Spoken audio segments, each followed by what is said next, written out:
at 5 News tonight. Now, thousands of women are calling on the government to reverse the change to the state pension age. Today, campaigners took their fight to the Royal Courts of Justice, where they were given permission to legally challenge that policy. Now, the women's state pension age is rising from 60 to 66 to be brought in line with men, and is set to go up again to 67 in 2028. Now, the change affects around 3.8 million women born in the 1950s. Critics say the changes have been brought in too quickly, and women haven't been given enough time to plan their finances, leaving many in poverty. Ruth Liptrott's been speaking to some of those affected. The state pension age may have been equalised, but these women argue there's nothing equal about it. Those born in the 1950s are already likely to have experienced historical inequality, such as lower wages and longer periods of not working at all. One voice. And women against state pension equality say many women didn't find out about the changes until they turned 60, leaving them no time to come up with a financial backup plan and forcing many of them into poverty. One voice. To leave women for 6 years with no income, at an age when they've actually probably spent a lot of their time bringing up children, looking after elderly parents, as well as working. It's just completely, I think it's discriminatory. Are you proud that you've all come together to fight for this? Yes, shows we mean business. We do mean it, and we need it. It's not that we want it, we need this money. It's targeting a very vulnerable group. I don't think you'd get away with doing this to any other group in society, but older women are seen as a soft target, and George Osborne should hang his head in shame to do this in the name of equality. Well, not so much of a soft target as it turns out, because today their claim that they were unlawfully discriminated against by the government was allowed to proceed.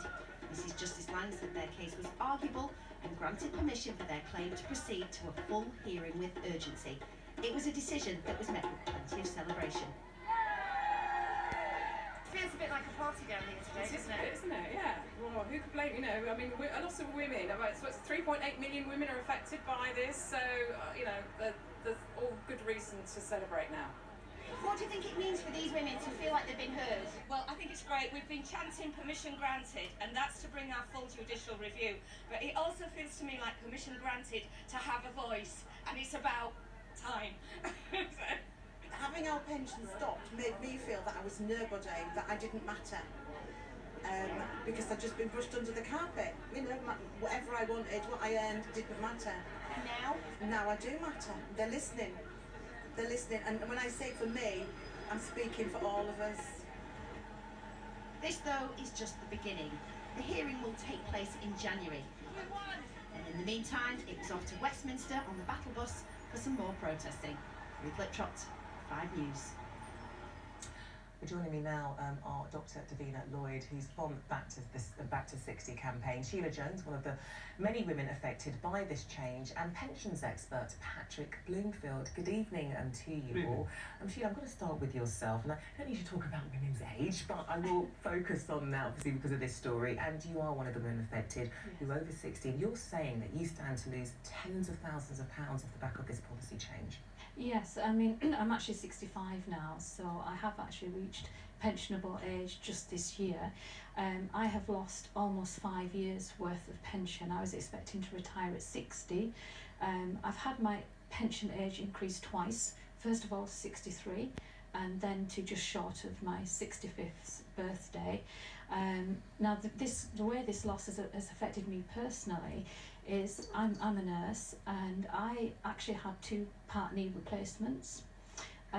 If I'd had my pension at 60, I could have gone part-time, so that would have reduced the stress on my body, and with arthritis, etc. And also, the other thing that's happened to me is that I made decisions, life-changing decisions, which were to sell my house, to move out of London, which maybe I wouldn't have done had I had this extra income coming in. So it has made like a massive, massive difference. Gosh, it's so interesting. Like, you would have continued working as well, which yes, is really interesting. Exactly. I mean, I am still working now, but I'm actually working full-time, which is not good for my health. I mean, there are other women I know in worse position than me, but I actually can't afford to retire just yet because of the outgoings. Yeah, Dr. Davina, let's talk about some of those other women who are in a worse situation too, Sheila. I mean, you're saying that many of the women you've been representing are living in poverty because of this. Yes, exactly. And I am actually the NGO at the UN for Backto60, and it's Backto60 who've brought about this meeting at the court hearing at the courts today, which we're overjoyed and ecstatic that we have got permission to go further with and have a judicial review about how the government has behaved. What does that mean exactly then? What can or can't you do with this move? Well, with this move, we are now going to the High Court and have a High Court judge look at exactly what has happened and see where mistakes have been made by the government and what they should do to put it right. And today was just the first part in what's going forward. And so we're ecstatic that we've got this far, because there are hundreds of thousands of women, possibly over 500,000 or more, who are in abject poverty. And with the UN connection, I worked with Professor Philip Alston, who was the special rapporteur, who I know was in the news a couple of weeks ago. A bit of a damning very damning report, summing it up by saying that the austerity measures have hit women the hardest. 85% of austerity measures have affected women in particular. And this particular group of women, the women born in the 1950s, had a special mention in his report about how badly treated they had been by the government. Well, look, we got in touch, of course, with the Department of Work and Pensions, and this is what they told 5 News, that the government decided more than 20 years ago to make state pension age the same for men and women as a long overdue move towards gender equality. So, Sheila, this is something that as women we've been calling for gender equality for men and women. So this should be a good move, surely. Well, gender equality, you've got to think about equity as well, and throughout 1950s women's lives we have not been treated equally. We've not had equal pay. A lot of us have maybe worked part-time throughout our lives, and just in general, you know, there's certain disadvantages to women throughout our life which are now being carried forward into the pension age. So we're not starting on an equal playing field. So we don't have an objection to raising the pension age of women, but what we do object to is raising it in a way that disadvantages us further on the back of all the disadvantages we've had. Patrick, let me bring you in now, because also part of that statement, the government's saying that people are living longer. This is costing a fortune. £70 billion, they say it could cost them to bring in these changes that these ladies are asking for. That's right. So for people who've already retired, if you've reached age 65, women's life expectancy has gone up about 1.5 years a decade. So in the 90s, 1.5 years, in the noughties, 1.5 years, and we're seeing that trend continuing today. We're all living longer. It's a brilliant social triumph. The problem is it costs a lot more money to keep people in retirement. So when the recent Pensions Commission looked at this, the research they undertook was that about 1/3 of someone's adult life should be spent in retirement, and that's to try and balance the costs out over time.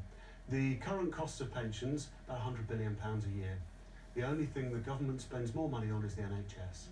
But in that context, the money to rectify the short notice changes that the Judicial Review opined on today would actually be quite modest. Okay, really quickly, what can women do to prepare very quickly? The women that are affected, I think you need to put your hopes on the Judicial Review. The problem is you can't make up for a lifetime of undersaving at short notice. And that's where this is really the tip of the iceberg for us as a whole society. It's not about getting to retirement and realising you haven't saved enough. Your only option then is carry on working and take your pension later. What we all need to be doing as a society is understanding that we're going to live longer, embracing it, save more and expect to retire later.